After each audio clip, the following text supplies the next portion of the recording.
ಒಂದು ಸಭೆ ಸಂವಹನ ಅಥವಾ ಕುಂದುಕೊರತೆಗಳ ಆಲನೆ ಇಂತಹ ಒಂದು ಸಭೆಯನ್ನು ಏರ್ಪಡಿಸಲು ಮಾನ್ಯರ ನಿರ್ದೇಶನದ ಮೇರೆಗೆ ಒಂದು ಸಭೆಯನ್ನು ಏರ್ಪಡಿಸಿದ್ದು, ಈ ಸಭೆಗೆ ಆಗಮಿಸಿ ಘನವೇದಿಕೆ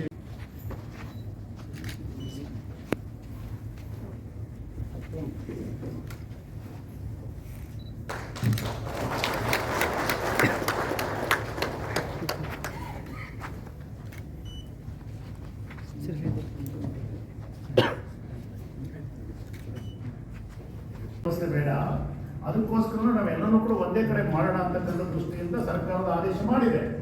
ಆದರೂ ಕೂಡ ಜಾತಿ ವ್ಯವಸ್ಥೆ ಇವತ್ತು ಕೂಡ ನಿರಂತರವಾಗಿದೆ. ಅದಕ್ಕೋಸ್ಕರ ಪರಿಶಿಷ್ಟ ಜಾತಿ ಮತ್ತು ಪರಿಶಿಷ್ಟ ವರ್ಗಗಳಿಗೇನಿದೆ, ಎಲ್ಲಿ ಸ್ಮಶಾನ ಭೂಮಿಗಳ ಅವಶ್ಯಕತೆ ಇದೆ ಅಂತ ಕಡೆ ನಿರ್ದಾಕ್ಷಿಣ್ಯದಿಂದ ನೀವು ಸ್ಮಶಾನ ಭೂಮಿಯನ್ನು ಮಂಜೂರು ಮಾಡಲೇಬೇಕು ಅಂತಕ್ಕಂಥದ್ದನ್ನ ಆದೇಶವನ್ನು ನಾನು ಈಗಾಗಲೇ ರೆವಿನ್ಯೂ ಸೆಕ್ರೆಟರಿಗೆ ಹೊರಡಿಸಿದ್ದೆ. ಇದ್ರ ಬಗ್ಗೆ ಅಧ್ಯಕ್ಷರೇ, ಈಗ ಹಿಂದೆ ಇದ್ದ ಒಂದು ಸಿದ್ದರಾಮಯ್ಯ ಸರ್ಕಾರ SC ST ಅಂತ 50 ಲಕ್ಷದಿಂದ 1 ಕೋಟಿದವ್ರು ಮಾಡ್ಯಾರ ಅಧ್ಯಕ್ಷರೇ. ಅಲ್ಲ, 1 ಕೋಟಿ ಮಾಡಲಿ 2 ಕೋಟಿ ಮಾಡಲಿ ಅಧ್ಯಕ್ಷರೇ, ಅದು ಪೇಪರ್ದಲ್ಲಿ ಮಾತ್ರ ಆಗ್ತಾ ಇದೆ. ಒಂದು ಲಾಸ್ಟ್ 4 ತಿಂಗಳ ಹಿಂದೆ ಸರ್ ಪವರ್ ಕಾರ್ಮಿಕರ ಕ್ವಾರ್ಟರ್ಸ್ಗೂ ಹೊಸ ಕ್ವಾರ್ಟರ್ಸ್ ಕಟ್ ಅವ್ರಿಗೂ ಹ್ಯಾಂಡ್ ಓವರ್ ಮಾಡಿದ್ದಾರೆ ಸರ್. 300 ಕ್ವಾರ್ಟರ್ಸ್ಗೂ ಕಟ್ ಕೊಟ್ಟಿದ್ದಾರೆ ಸರ್. ಈ ಬೆಳಗಾವಿ ಮಹಾನಗರ ಪಾಲಿಕೆ ಒಳಗೆ ಸರ್ 253 ಕ್ವಾರ್ಟರ್ಸ್ ಇದೆ ಸರ್. ಸುಮಾರು 40 ವರ್ಷದಿಂದ ಒಂದು ಬೇಡಿಕೆ ಆ ಪವರ್ ಕಾರ್ಮಿಕ ಅವ್ರಿಗೆ ಏನು ಕ್ವಾರ್ಟರ್ಸ್ ಒಳಗೆ ಇರ್ತಾರೆ ಆವಾಸ್ ಮಾಡಿ ಅವ್ರಿಗೆ ಹಕ್ಕುಪತ್ರ ಕೊಡಬೇಕಂತ ಸರ್ ಸರ್ಕಾರ ಕಡೆಯಿಂದ ಆರ್ಡರ್ ಆಗಿದೆ ಸರ್. ನಾನಿರೋದು ಸಿಟಿಯಲ್ಲಿ 2 MLA ಕ್ಷೇತ್ರ ಬರ್ತಾರೆ ಸರ್. ಕಾರ್ಪೊರೇಷನ್ ಅವರು ಬರಬೇಕು. ಕಾರ್ಪೊರೇಷನ್ ಅಧಿಕಾರಿಗಳು ಇನ್ನೂವರೆಗೂ 1 ಸರ್ತಿ ಬಂದಿದೆ ಸರ್. ಅವರು ಕ್ಲರ್ಕ್ ಕಳಿಸ್ಕೊಡ್ತಾರೆ ಸರ್. ಕಮಿಷನರ್ ಬೇಕು ನನಗೆ ಅಲ್ಲಿ ಉತ್ತರಕ್ಕೆ.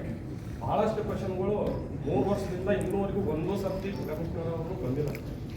ಮತ್ತು ಅವ್ರು ಕೇಳಿದ್ರೆ AC ಅವ್ರಿಗೆ ನಾವು 3-4 ಸಲ ಕಂಪ್ಲೇಂಟ್ ಮಾಡಿ ರಿಟರ್ನ್ ಬೆಂಗಳೂರು ಅಂತ ತಿಳ್ಕೊಂಡು ಅವ್ರಿಗೆ ಗುತ್ತಿಗೆದು ಕಾಂಟ್ರಾಕ್ಟ್ ಕೊಟ್ಟಿದ್ದಾರೆ ಸರ್.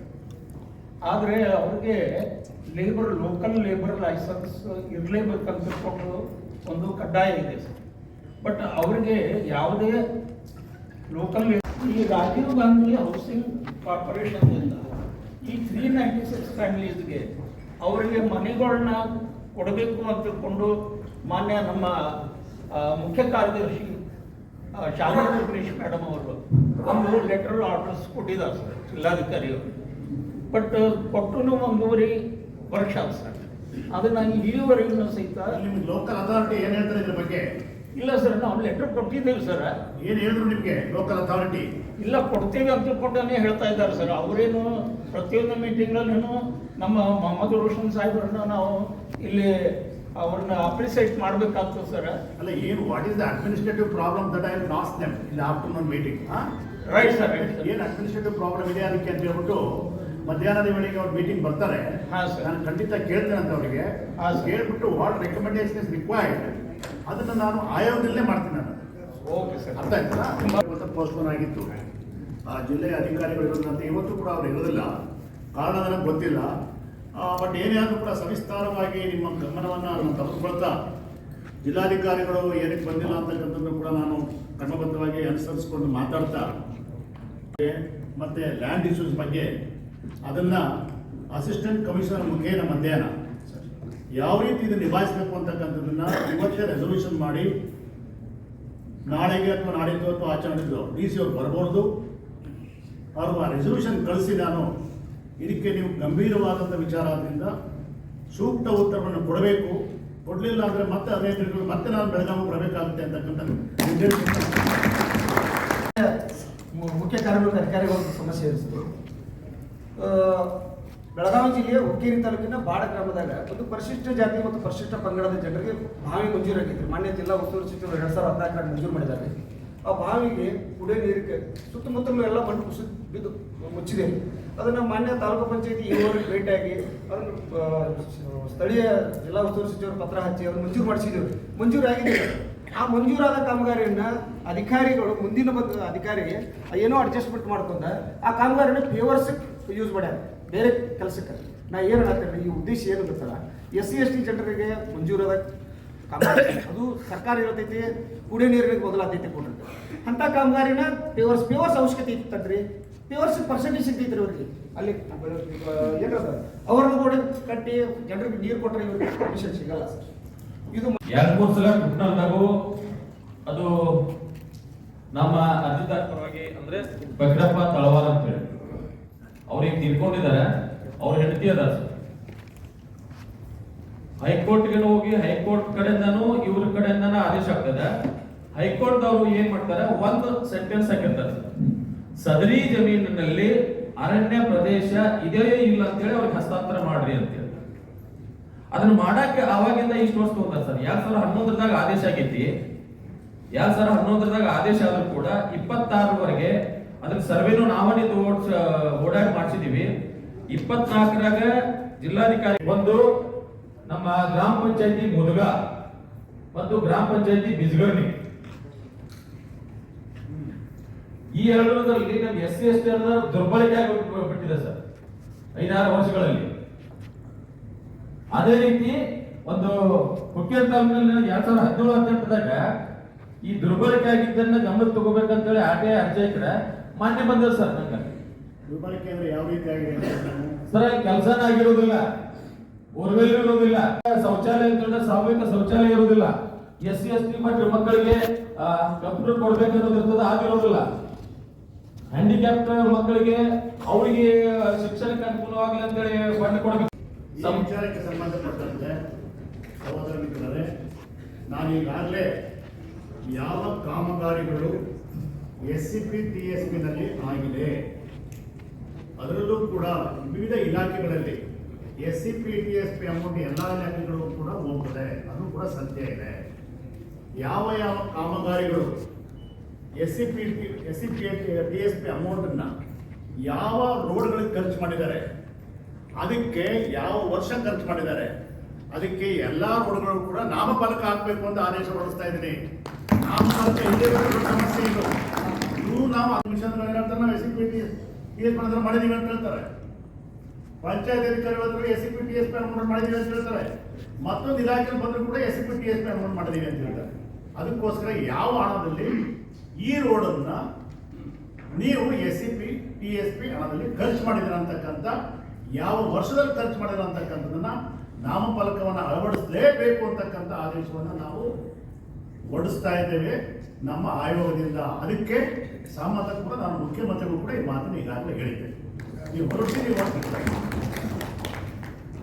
ದಯವಿಟ್ಟು ನಾವು SC/ST ಅನುದಾನಕ್ಕೆ ಸಂಬಂಧಪಟ್ಟಂತೆ ಆಯಾ ಇಲಾಖೆಗಳಿಗೆ ನಾವು ದೂರು ಸಲ್ಲಿಸಿರ್ತೇವೆ ಸರ್. ಆ ದೂರು ಸಲ್ಲಿಸಿದ್ರು ಕೂಡ ಇಲ್ಲಿಯ ತನಕ ಯಾವುದೇ ಅಧಿಕಾರಿಗಳು ನಮ್ಮ ಮಾದೇವ್ ತಳವಾರ ಅವರು ಹೇಳಿದಾಗೆ ಯಾವುದೇ ಕ್ರಮ ಜರುಗಿಸೋದಿಲ್ಲ ಸರ್. ಭಾಗದಲ್ಲಿ ನಮ್ಮ ಮುಖಂಡರು ಹೋರಾಟವನ್ನು ಮಾಡಿ ಅವ್ರಿಗೆ ಏನು ಸರ್ಕಾರ ಸೌಲಭ್ಯ ಒದಗಿಸಬೇಕು ಆ ನಿಟ್ಟಿನಲ್ಲಿ ನಿರಂತರವಾಗಿ ಹೋರಾಟ ಮಾಡ್ತಾ ಬಂದಿದ್ದಾರೆ. ಈ ವಿಚಾರವಾಗಿ ಅವರ ನಿಜವಾಗ್ಲೂ ಗುಣಮಟ್ಟದ ಲಕ್ಷಣಗಳೆಲ್ಲ ಇದ್ರೂ ಕೂಡ ಅಲ್ಲಿಯ ಸ್ಥಳೀಯ ಏನು ತಾಲೂಕಿನ ತಹಶೀಲ್ದಾರ್ ಅವರು ಅವ್ರಿಗೆ ಸಿಗಬೇಕಾದಂಥ ಏನು ಜಾತಿ ಪ್ರಮಾಣ ಪತ್ರಗಳಾಗಿರ್ಬೋದು, ಸರ್ಕಾರದ ಸಿಗುವಂಥ ಎಲ್ಲ ಸೌಲಭ್ಯಗಳಾಗಿರ್ಬೋದು, ಅವ್ರನ್ನ ವಂಚಿತರನ್ನಾಗಿ ಈಗಲೂ ಕೂಡ ಅವರು ಅರಣ್ಯ ಪ್ರದೇಶದಲ್ಲಿ ವಾಸವಾಗಿ ಅದೇ ಆದಿವಾಸಿಗಳ ರೀತಿಯಲ್ಲಿ ಬದುಕ್ತಾರಂಥ ಒಂದು ಸಂದರ್ಭ ಎದುರಾಗಿದೆ ಸರ್. ಈ ವಿಚಾರ ಇದು ಸತ್ಯಾಂಶ ಇಲ್ಲ, ಸುಳ್ಳಿದೆ. ಸುಳ್ಳಿದ್ರೆ ಇದೆಲ್ಲ ಡಾಕ್ಯುಮೆಂಟ್ ನೋಡಿ ಸರ್, ನೀವು ಸುಳ್ಳಿದ್ರೆ ಹೇಳ್ರಿ. ಮಾನ್ಯ ಮಹೋದಯ ಸಭಾಧ್ಯಕ್ಷ, ಈ ವಿಷಯಕ್ಕೆ ಸಂಬಂಧಪಟ್ಟಂತೆ ಆ ವ್ಯಕ್ತಿಯು ಸುಮಾರು ವರ್ಷಗಳಿಂದ ನೊಂದಿದ್ದಾನೆ, ನೋವು ಅನುಭವಿಸ್ತಾ ಇದ್ದಾನೆ. ಈಗ ಸುಮಾರು 2 ವರ್ಷಗಳ ನಂತರ ತಮ್ಮ ಆಯೋಗದಿಂದ ಕೂಡ ಪ್ರತ್ಯುತ್ತರ ಬಂದಿದೆ. ಆದರೆ ಅಲ್ಲಿ ತೊಡಕಾಗಿರೋದು ಸಮಯ ಸಂದರ್ಭದಲ್ಲಿ ಅವರ ದಾಖಲಾತಿಗಳನ್ನ ಸರಿಯಾದ ರೀತಿಯಲ್ಲಿ ಪರಿಶೀಲನೆ ಮೇಲ್ ಹಂತದಲ್ಲಿಯೂ ಆಗಿಲ್ಲ, ಕೆಳ ಹಂತದಲ್ಲಿಯೂ ಆಗಿಲ್ಲ ಅನ್ನೋ ಕಾರಣಕ್ಕಾಗಿ ಅನ್ಯಾಯಕ್ಕೊಳಗಾಗಿದ್ದಾನೆ ಸಭಾಧ್ಯಕ್ಷರೇ. ಹಾಗಾಗಿ ತಾವು ದಯಮಾಡಿ ತಮ್ಮ ಮುಖಾಂತರ ಮಾನ್ಯ ಕಮಿಷನರ್ ಸಾಹೇಬ್ರನ್ನ ನಾನು ಇವತ್ತಿನ ದಿನ ಮನವಿ ಮಾಡ್ಕೊಳ್ತೀನಿ ಸಾಹೇಬ್ರೆ. ಅವರು ತಮಗೆ ಬಂದು ಭೇಟಿ ಆಗ್ತಾರೆ. ಇವತ್ತಿನ ದಿನದಿಂದಲೂ ಕೂಡ ಅವರಿಗೆ ಮತ್ತೆ ನ್ಯಾಯ ಸಿಗುವ ಎಲ್ಲಾ ಸಾಧ್ಯತೆಗಳನ್ನ ತಮ್ಮ ಮುಖಾಂತರ ನಾನು ಕಾಣ್ತಾ ಇದ್ದೀನಿ ಸಾಹೇಬ್ರೆ. ದೌರ್ಜನ್ಯ ಅಂದ್ರೆ ಏನು, ಇದು ದೌರ್ಜನ್ಯ ಹೌದಾ ಅಲ್ಲ, ಅದ್ರ ಒಂದು ಅರಿವು ಮೂಡಿಸೋ ಕಾರ್ಯಕ್ರಮವನ್ನು ಮಾಡಬೇಕು, ಎಲ್ಲರಿಗೂ ತಿಳಿಬೇಕಂತೇಳಿ ನಾನು ವಿನಂತಿ ಮಾಡ್ತೀನಿ. ದೌರ್ಜನ್ಯ ದೌರ್ಜನ್ಯ ಯಾವುದೇ ತರವಾದ ಪ್ರಕರಣಗಳು ನಡೀಬಹುದು ಅಂತ ಆಯ್ತಲ್ಲ. ಬರೀ ಹೊಡೆದ್ರೆ ಮಾತಾಡೋದು ಮಾತ್ರ ದೌರ್ಜನ್ಯ ಅಂತಲ್ಲ, ಅದ್ರ ದಿನನಿತ್ಯ ನಡೀತಕ್ಕಂಥ ಒಂದು ಕಾರ್ಯಕ್ರಮ ಅದು. ಒಬ್ಬರಿಗೆ ಒಂದೊಂದು ಥರ ರೀತಿಯಲ್ಲಿ ನಡೀತಕ್ಕಂಥ ದೌರ್ಜನ್ಯ ಕಾರ್ಯಕ್ರಮ ಇರ್ತದೆ. ಇದ್ರ ಬಗ್ಗೆ ಕೂಲಂಕಷವಾಗಿ ನಾನು ಯೋಚನೆ ಮಾಡ್ತೀನಿ, ಮತ್ತೆ ತಮ್ಮ ಗಮನಕ್ಕೆ ಸೆಳೆತೀನಿ. ನಮ್ಮ ಮುಖ್ಯವಾಗಿ 3 ಸಬ್ಜೆಕ್ಟ್ಗಳಿದಾವೆ ಸರ್. ನೋಂದಣಿ ಮಾಡಿ ಗ್ರಾಮ ಪಂಚಾಯತ್ ಡೆವಲಪ್ ಮಾಡಿಸ್ಬೇಕಂತ ನಾ ಈ ಮೂಲಕ ತಮ್ಮಲ್ಲಿ ಕೇಳ್ಕೊಳ್ತೇನೆ ಸರ್. ಹಾಂ ಸರ್, ಅರ್ಜಿ ತಂದಿದ್ದಾರೆ, ಅರ್ಜಿ ಕೊಡ್ತೇನೆ ಸರ್.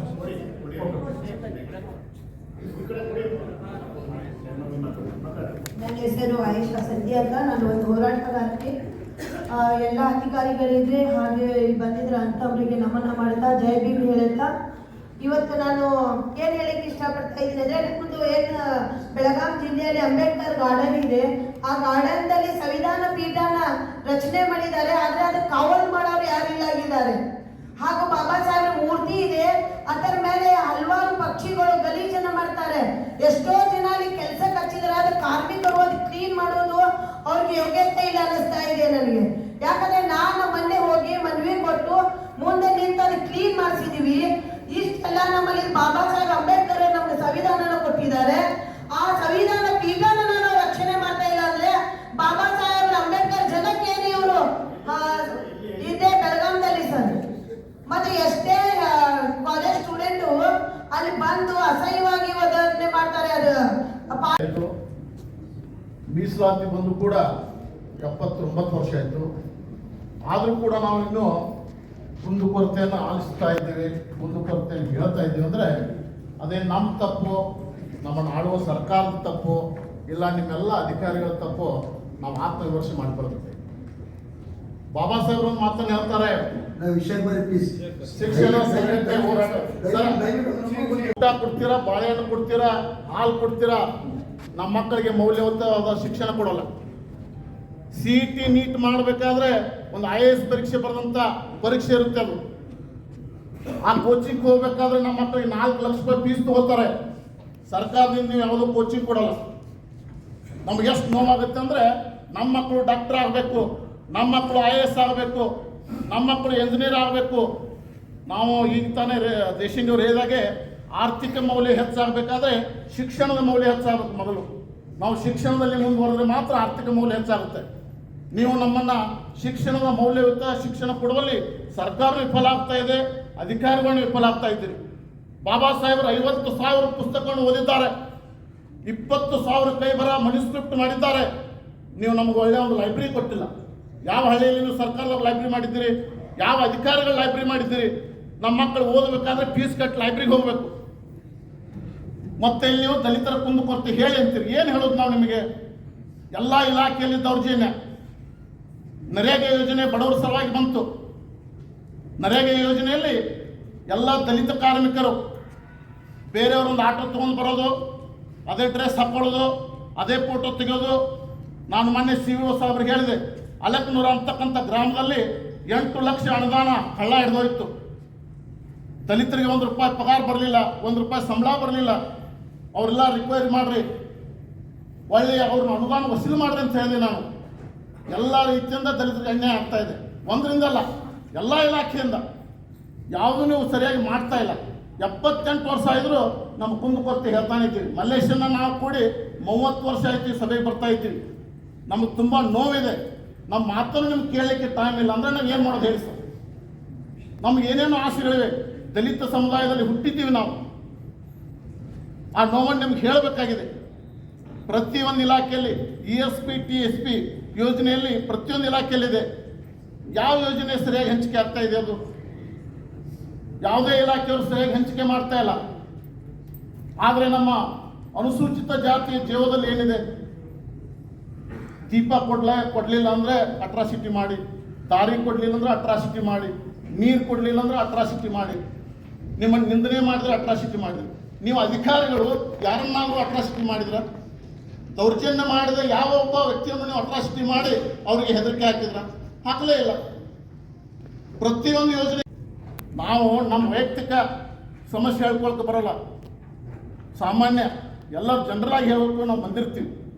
ಅದಕ್ಕೆ ದಯವಿಟ್ಟು ನೀವು ಆತ್ಮವಿಮರ್ಶೆ ಮಾಡಿಕೊಂಡು, ನಾವು ದಲಿತ ಸಮುದಾಯದಲ್ಲಿ ಕೆಲವಷ್ಟು ಸಮಯ ಹುಟ್ಟಿದ್ರೆ ನಮ್ಮ ಪರಿಸ್ಥಿತಿ ಏನಾಗ್ತಿತ್ತು ಅನ್ನೋ ಅರಿವು ಮೂಡಿಸಿಕೊಂಡು ನಾವು ಏನು ಮಾಡಬೇಕಾಗಿದೆ? ಇವರಿಗೆ ಸರ್ಕಾರದ ಜೊತೆ ಸಹಕಾರ ಕೊಡಬೇಕಲ್ಲ. ಅದಕ್ಕೆ ದಯವಿಟ್ಟು ಒಂದು ಸರ್ ತಾವು CM ಅವ್ರ ಗಮನ ಸೆಳೀರಿ. KS IS ಮಾನ್ಯ ಕನ್ನೋಳ ಸಾಹೇಬ್ರು ಹೇಳಿದೆ ನಾನು, ಆ KS IS ಕೋಚಿಂಗ್ ಕೊಡ್ತೀರಾ 2 ವರ್ಷಕ್ಕೊಮ್ಮೆ. ಅದು ಒಳ್ಳೆ ವಾಜಿರಾಮು ಅಲ್ಲಿ ಇಲ್ಲಿ ಎಲ್ಲೂ ಕೊಡಲ್ಲ, ಯಾವುದೋ ಸಣ್ಣ ಪುಟ್ಟ ಅಲ್ಲಿ ಸಂಸ್ಥೆಯಲ್ಲಿ ಕೊಡ್ತೀರಾ ನೀವು. ಒಳ್ಳೆ ವಾಜಿರಾಮ್ ಬೇರೆ ಬೇರೆ ಇನ್ಸ್ಟಿಟ್ಯೂಟ್ನಲ್ಲಿ ನಮ್ಮ ಮಕ್ಕಳಿಗೆ ಕೋಚಿಂಗ್ ಕೊಡ್ತಕ್ಕಂಥ ವ್ಯವಸ್ಥೆ ಆಗಬೇಕು. ಕೋಚಿಂಗ್ ಕೊಡುವ ಜನಸಂಖ್ಯೆ ಹೆಚ್ಚಾಗಬೇಕು. ನೀವು ಬರೀ ಒಂದು ಜಿಲ್ಲೆಯಿಂದ 10 ಮಕ್ಕಳು 20 ಮಕ್ಕಳು ಆಯಿಸ್ತಾರೆ, ಅದಾಗಬಾರ್ದು. 100 ಮಕ್ಕಳಿಗೆ ಕೊಡ್ತಕ್ಕಂಥ ವ್ಯವಸ್ಥೆ ಆಗ. ಅವರು SC ST ಹುಡುಗರಿಗೆ ಬರೀ 5,000 ರೂಪಾಯಿ ಸಂಬಳ ಕೊಡ್ತಾರೆ.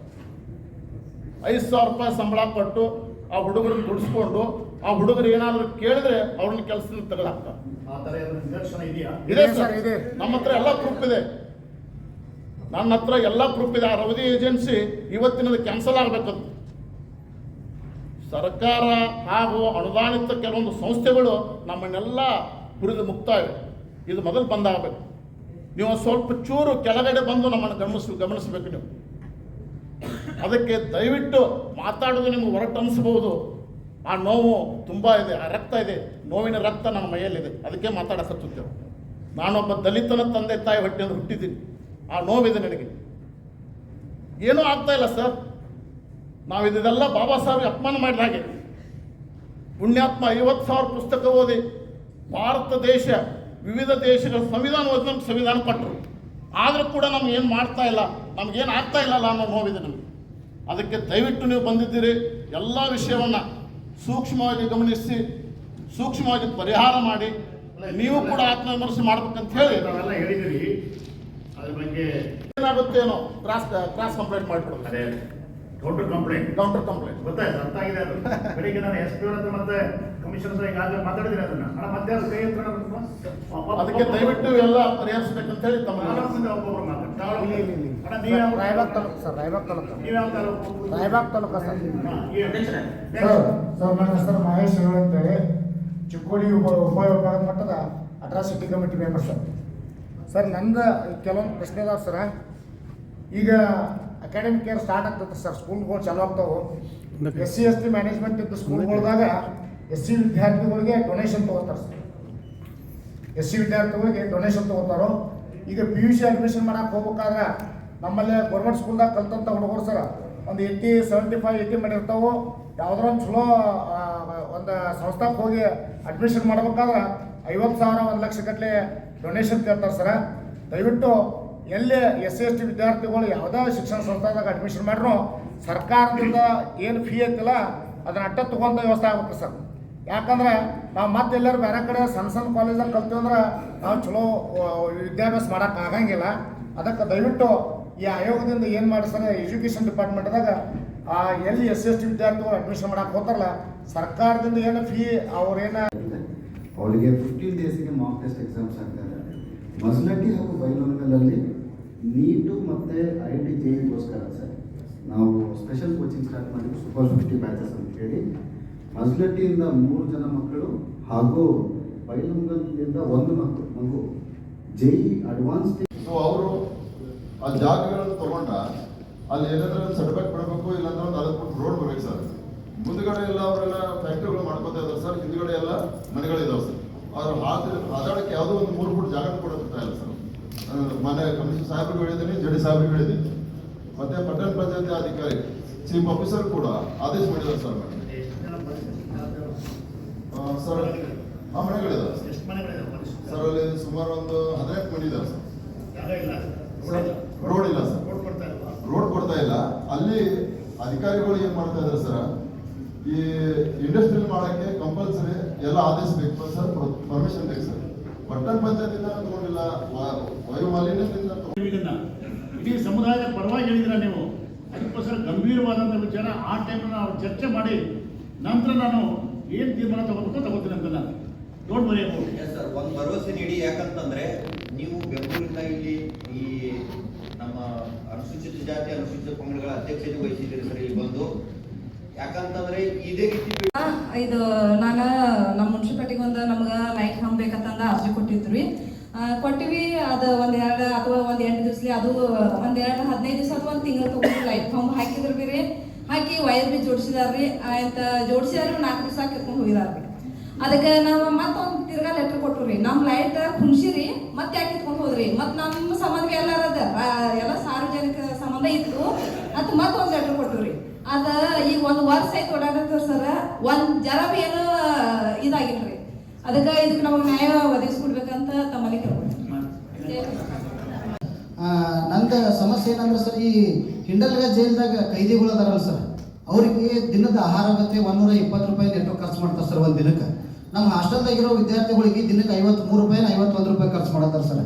ಅವರು ಸಮಾಜಕ್ಕೆ ಮಾರಕ ಆಗಿರುವಂಥ ಕೈದಿಗಳಿಗೆ ಅಷ್ಟು ಖರ್ಚು ಮಾಡ್ತೀರಿ, ಮತ್ತು ಹಾಸ್ಟೆಲ್ದಾಗಿರುವಂಥ ವಿದ್ಯಾರ್ಥಿಗಳ ಭವಿಷ್ಯದ ನಾಯಕರಿರುವಂಥ ಅವರಿಗೆ ಕೇವಲ 53 ರೂಪಾಯಿದಾಗ ಬೆಳಿಗ್ಗೆ ನಾಷ್ಟ, ಮಧ್ಯಾಹ್ನ ಊಟ, ರಾತ್ರಿ ಊಟ, ಚಾ, ಬಾಳೆಹಣ್ಣು, ಚಿಕನ್ ಎಲ್ಲ ಅದರೊಳಗೆ ಕೊಡ್ಬೇಕಾಗಿ ಸರ್.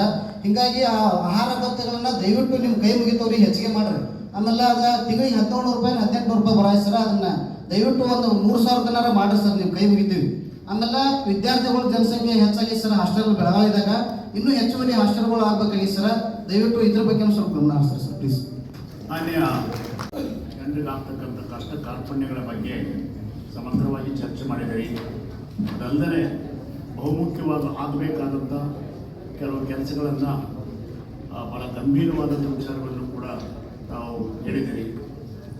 ಮುಖ್ಯವಾಗಿ ನಾನು ಗಮನಿಸಿದಂಥ ವಿಚಾರಗಳು ಇಲ್ಲಿ ಏನಿದೆ ಅಂತಂತಂದರೆ ಹಾಸ್ಟೆಲ್ಗಳು ಜಾಸ್ತಿ ಆಗಬೇಕು, ವಿದ್ಯಾರ್ಥಿಗಳ ಸಂಖ್ಯೆ ಜಾಸ್ತಿ ಆಗ್ತಾ ಇದೆ, ಮತ್ತು ಕೆಲವು ಇಂಡಸ್ಟ್ರಿಯಲ್ ಏರಿಯಾದಲ್ಲಿ ಆಗ್ತಕ್ಕಂಥ ನ್ಯೂನತೆಗಳು, ಪರಿಶಿಷ್ಟ ಜಾತಿ ಮತ್ತು ಪರಿಶಿಷ್ಟ ವರ್ಗದ ಏನು ಈ ಜನಸಂಖ್ಯೆ ಇದೆ ಅದರಲ್ಲಿ ಎಂಟರ್ಪ್ರಿನರ್ಸ್ ಅಂತ ಇದೆ ಅಂತ ನಾವು ಅವರ ಒಂದು ಆರ್ಥಿಕ ಹಿನ್ನೆಲೆಯಿಂದ ಆಗಬೇಕಾದಂಥ ಒಳ್ಳೆಯ ಕೆಲಸಗಳದು. ಅಲ್ಲಿ ಕೆಲವರಿಗೆ ಫೇಕ್ ಸರ್ಟಿಫಿಕೇಟ್ ತಗೊಂಡು ಕೂಡ ಲ್ಯಾಂಡ್ಗಳನ್ನು ವಿತರಣೆ ಮಾಡ್ತಾ ಇದ್ದಾರೆ. ಅಲ್ಲದೆ ಲ್ಯಾಂಡನ್ನು ಕೊಟ್ಟಂಥ ಸಂದರ್ಭದಲ್ಲೂ ಕೂಡ ಪರಿಶಿಷ್ಟ ಜಾತಿಯವರಿಗೆ, ಪರಿಶಿಷ್ಟ ವರ್ಗದವರಿಗೆ ಎಲ್ಲಿ ಲ್ಯಾಂಡ್ ಇಶ್ಯೂಸ್ ಜಾಸ್ತಿ ಇದೆ ಅಂಥ ಕಡೆ ಲ್ಯಾಂಡನ್ನು ಕೊಟ್ಬಿಟ್ಟು ಅದು ಸಬ್ ರಿಜಿಸ್ಟರ್ ಆಫೀಸ್ಗೂ ರಿಜಿಸ್ಟ್ರೇಷನ್ ಆಗದೇ ಇರ್ತಕ್ಕಂಥ ವ್ಯವಸ್ಥೆನೂ ಕೂಡ ಇದೆ ಅಂತಕ್ಕಂಥ ನಮಗೆ ಮಾಹಿತಿ ಬಂದಿದೆ.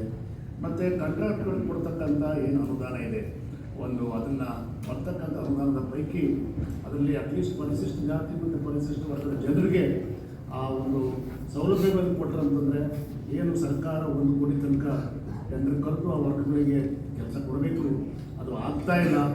ಅದನ್ನು ಏನು ನಿರ್ಮಿತಿ ಕೇಂದ್ರಕ್ಕೆ ಅಥವಾ ಈ ರೀತಿ ಕೊಡ್ತಾ ಇದ್ದಾರೆ ಅಂತಕ್ಕಂಥದ್ದು ಕೂಡ ಭಾಳ ಗಂಭೀರವಾದಂಥ ವಿಚಾರ. ಅದಕ್ಕೆ ನಾನು ಎಷ್ಟು ಜನ ಕಾಂಟ್ರಾಕ್ಟ್ ಇದ್ದಾರೆ ಈ ಜಿಲ್ಲೆಯಲ್ಲಿ ಅಂತಕ್ಕಂಥದ್ದನ್ನು ಕೂಡ ಮಧ್ಯಾಹ್ನದ ವೇಳೆಗೆ ನಮ್ಮ CEO ಅವರ ಮುಖೇನ ಮತ್ತು ಎಲ್ಲರಲ್ಲೂ ಕೂಡ ಚರ್ಚೆ ಮಾಡಿ ನಾನು ಇನ್ನು ಮುಂದಿನ ದಿನಗಳಲ್ಲಿ ಈ ರೀತಿಯಾದಂಥ ಅನ್ಯಾಯಗಳು ಸರ್ಕಾರದ ಆದೇಶ ಇದ್ದರೂ ಕೂಡ ಆಗಬಾರ್ದು ಅಂತಕ್ಕಂಥ ಒಂದು ಕಟ್ಟುನಿಟ್ಟಿನ ಒಂದು ಸಂದೇಶವನ್ನು ನಾನು ಕೊಡಲಿಕ್ಕೆ ಇಚ್ಛೆಪಡ್ತೀನಿ. ನಾನು ಜೊತೆಗೆ ಲೈಬ್ರರಿ ಕೂಡ ಭಾಳ ಮುಖ್ಯ ಅಂತಕ್ಕಂಥ ಮಾತುಗಳನ್ನು ಕೂಡ ಈ ಸಂದರ್ಭದಲ್ಲಿ ಹೇಳಿದ್ದೀರ. ಅಲ್ಲಿ ಕೆಲವಾರು ವಿಚಾರಗಳು ಭಾಳ ಗಂಭೀರವಾದಂಥ ವಿಚಾರ. ಮಕ್ಕಳು ಓದಲಿಕ್ಕೆ ಒಂದು ಲೈಬ್ರರಿ ಕೂಡ ಎಲ್ಲ ಅಂತ ಹೇಳ್ಬಿಟ್ಟು ನಮ್ಮ ಭಾಳ ಮುಖಂಡರು ಅವರಾಗಿರ್ತಕ್ಕಂಥ ಅನುಭವದ ಬಗ್ಗೆ ಒಂದು ಲೈಬ್ರರಿ ಇಲ್ಲ, ಮಕ್ಕಳಿಗೆ KS IAS ಮಾಡಲಿಕ್ಕೆ ಒಂದು ಒಳ್ಳೆಯ ಲೈಬ್ರರಿ ಕೂಡ ಬೇಕು ಅಂತಕ್ಕಂಥ ವಿಚಾರವನ್ನು ಮತ್ತು ಸಮುದಾಯದ ಕಷ್ಟ ಕಾರ್ಪಣ್ಯಗಳನ್ನು ಅವರು ಗಂಭೀರವಾಗಿ ಹೇಳೋದು. ಅದಲ್ಲದೆ ಕೂಡ ಭಾಳ ಮುಖ್ಯವಾಗಿ ಹೇಳಿದಂಥ ವಿಚಾರ ಅಂತಂದರೆ ಈ ಒಂದು ಏನಿದೆ ಪರ್ಟಿಕ್ಯುಲರ್ಲಿ ಪೌರ ಕಾರ್ಮಿಕರಿಗೆ ಆಗ್ತಿರ್ತಕ್ಕಂಥ ಅನ್ಯಾಯ, ಅದನ್ನು ನಾನು ಮಧ್ಯಾಹ್ನದ ವೇಳೆಗೆ ಕಾರ್ಪೊರೇಷನ್ ಕಮಿಷನ್ ಬಂದಾಗ ಅದನ್ನು ಏನು ಬಡಿದ ಸೊಲ್ಯೂಷನ್ ಅದಕ್ಕೆ ಹೇಗೆ ಮಾಡಬೇಕು ಅಂತಕ್ಕಂಥದ್ದನ್ನು ಅವರ ಹತ್ರ ಒಂದು ಕಂಪ್ಲೀಟ್ ರಿಪೋರ್ಟ್ ತಗೊಂಡು ಅದನ್ನು ಯಾವ ರೀತಿ ಸರ್ಕಾರದ ಗಮನವನ್ನು ಸೆಳೆಯಬೇಕು, ಸರ್ಕಾರಕ್ಕೆ ಯಾವ ರೀತಿ ನಾವು ರೆಕಮೆಂಡ್ ಮಾಡಬೇಕು ಅನ್ನೋದ್ರ ಬಗ್ಗೆ ಕೂಡ ನಾನು ಗಂಭೀರವಾಗಿ ಯೋಚನೆ ಮಾಡ್ತೇನೆ. ಮತ್ತು ಗಣೇಶ್ ಎನ್ವೈರನ್ಮೆಂಟಲ್ ಸೊಲ್ಯೂಷನ್ಸ್ ಅಂತಕ್ಕಂಥದ್ದಿದೆ, ಅಲ್ಲಿರ್ತಕ್ಕಂಥ ನೌಕರನ್ನ ಅಲ್ಲಿ ರೆಗ್ಯುಲೈಸ್ ಮಾಡಬೇಕು ಅಂತಕ್ಕಂಥದ್ದು ಕೂಡ ತಾವು ಹೇಳಿದ್ದೀರ, ಅದು ಕೂಡ ನಾನು ತಂದುಕೊಳ್ತೀನಿ. ಮತ್ತು ಹಲವಾರು ವಿಚಾರಗಳ ಬಗ್ಗೆ ತಾವು ಮಾಹಿತಿಯನ್ನು ಕೊಟ್ಟಿದ್ದೀರ. ಕೆಲವು ವಿಚಾರಗಳು ಜಮೀನಿನ ಬಗ್ಗೆ ಭಾಳ ಗಂಭೀರವಾದಂಥ ವಿಚಾರಗಳು, ಜಮೀನಿನ ಬಗ್ಗೆ ಇವನ್ ಕೂಡ ಸಣ್ಣ ಪುಟ್ಟ ಒಂದು ಜಮೀನನ್ನು ದಾರಿನ ಬಿಡಿಸ್ಕೊಡ್ಬೋದಾಗಿರ್ಬೋದು, ಅಥವಾ ಜಮೀನುಗಳಿಗೆ ಬೇಕಾದಂಥ ಸೌಲಭ್ಯಗಳನ್ನು ದುರಸ್ತಿ ಮಾಡೋದಿರ್ಬೋದು, ಒಂದು ಸರ್ವೆ ಮಾಡೋದಿರ್ಬೋದು, ಅದನ್ನು ಕೂಡ ನಾವು ಇಲ್ಲಿಗೆ ಬಂದು ಕೊಡ್ತಕ್ಕಂಥ ಒಂದು ವ್ಯವಸ್ಥೆ ಬಂದ್ಬಿಟ್ಟಿದೆ. ಅದನ್ನು